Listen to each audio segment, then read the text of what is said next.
আপনাকে প্রথমে অভিনন্দন জানাই, আপনি জয়লাভ করেছেন, কিন্তু একটু প্রশ্ন করি যে গত সরকার চলে যাওয়ার পর থেকে কিন্তু আপনি বলে আসছেন যে এই নির্বাচনটা খুব সহজ হবে না, যদিও নির্বাচনটা খুব সহজই হওয়ার কথা, আপনার জনপ্রিয়তা, বিএনপির জনপ্রিয়তা সবকিছু মিলে।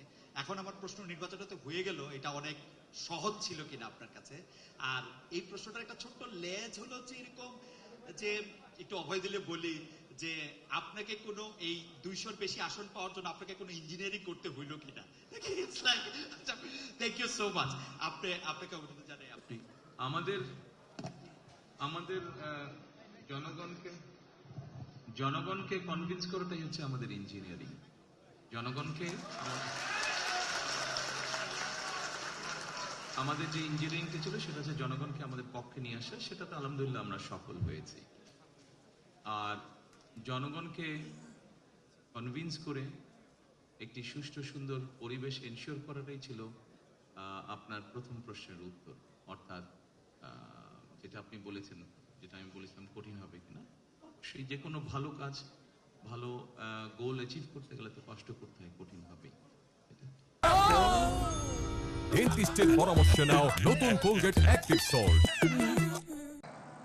এবার আমি সারা দেশে বিএনপি সর্বস্তরের নেতাকর্মী সমর্থকদের ধন্যবাদ জানিয়ে বলতে চাই, শত নির্যাতন নিপীড়নের পরও আপনারা রাজপথ ছাড়েননি, গণতন্ত্র প্রতিষ্ঠাত সংগ্রামে অটুট ছিলেন, অনড় ছিলেন।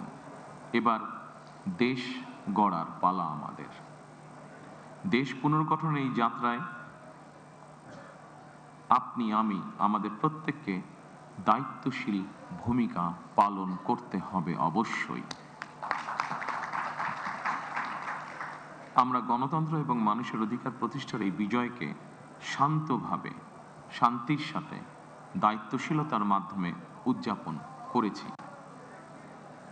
নির্বাচনোত্তর বাংলাদেশে যাতে কোথাও কোনো অপ্রীতিকর ঘটনা না ঘটে, এই জন্য শত উস্কানির মুখেও আমি সারা বাংলাদেশে সর্বস্তরের নেতাকর্মীদের শান্ত এবং সতর্ক থাকার আহ্বান জানাচ্ছি।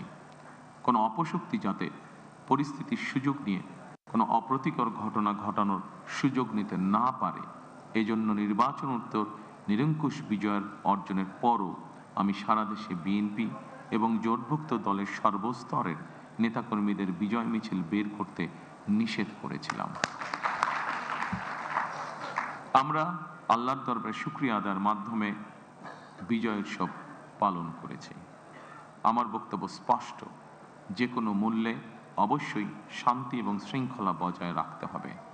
কোনো রকমের অন্যায় কিংবা বিয়ানি কর্মকাণ্ড আমরা বরদাস্ত করব না। দলমত, ধর্ম, বর্ণ কিংবা ভিন্ন মত যাই থাকুক, কোনো অজুহাতে অবশ্যই দুর্বলের উপরে সবলের আক্রমণ আমরা মেনে নেব না। ন্যায়পরায়ণতা হবে আদর্শ।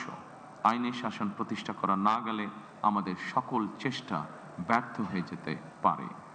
আইনের শাসন প্রতিষ্ঠায় সরকারি দল কিংবা বিরোধী দল, অন্য মত কিংবা ভিন্ন মত, প্রতিটি বাংলাদেশী নাগরিকের জন্যই আইন সমান। আইনের প্রয়োগ হবে বিধিবদ্ধ নিয়মে। নির্বাচনে একে অপরের বিরুদ্ধে কিংবা এক দল আরেক দলের বিরুদ্ধে প্রতিদ্বন্দ্বিতা করতে গিয়ে নির্বাচনের মাঠে হয়তো কোথাও কোথাও নিজেদের মধ্যে ভুল বোঝাবুঝির সৃষ্টি হয়ে থাকতে পারে। তবে এই ধরনের বিরোধ যেন প্রতিশোধ, প্রতিহিংসায় রূপ না নেয়, সে ব্যাপারে সবাইকে সতর্ক থাকার জন্য আমি আন্তরিকভাবে আহ্বান জানাচ্ছি।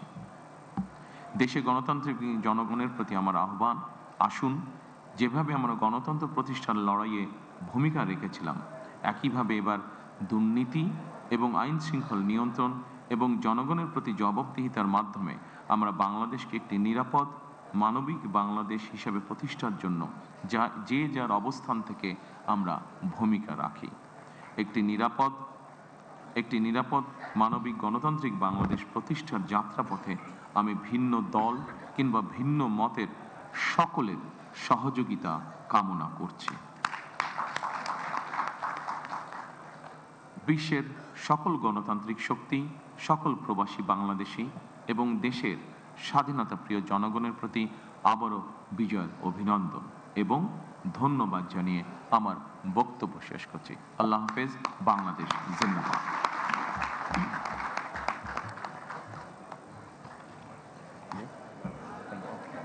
অনুষ্ঠানের এই পর্যায়ে বিএনপির জাতীয় স্থায়ী কমিটির সম্মানিত সদস্য এবং বিএনপির কেন্দ্রীয় নির্বাচন পরিচালনা কমিটির সম্মানিত চেয়ারম্যান জনাব নজরুল ইসলাম খানকে ধন্যবাদ জ্ঞাপন ও সমাপনী বক্তব্য প্রদানের বিনীত অনুরোধ জানাচ্ছি।